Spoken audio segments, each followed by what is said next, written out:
करके और उसके बाद वहां से हाथ आप लोग हटा लेंगे चारों तरफ। मंच को थोड़ा कॉपरेट करने की जरूरत है, थोड़ा भैया आप लोग साइड हो जाएंगे। हाँ चलिए, अब यहाँ से मैं चाहूंगा सिंह साउंड सर्विस के इंजीनियर महोदय अभिलाप प्ले करें एक्टर्स काजल बच्चू हम सबों के बीच लाउड साउंड आइए उठाइए।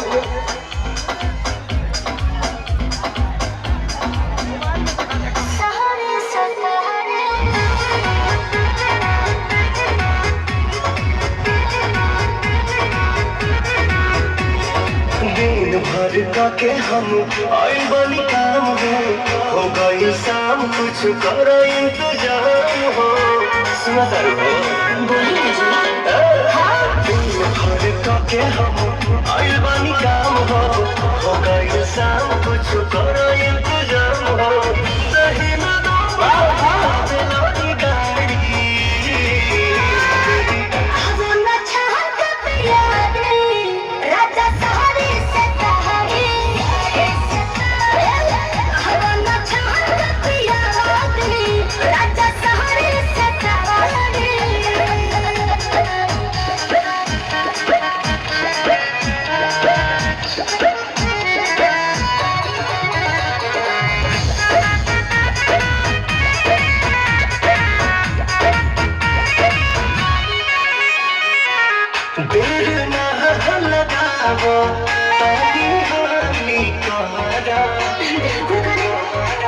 चटक चिखाना चिखा के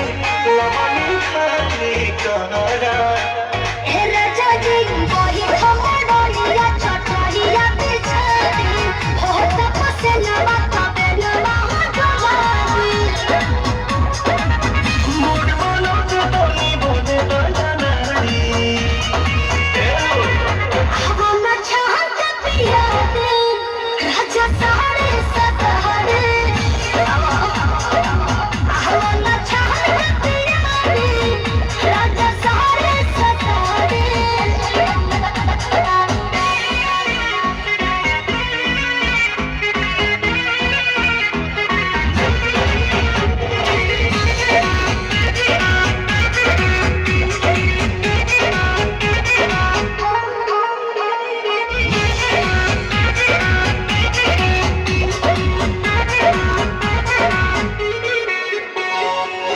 हाजिर तो मिजाज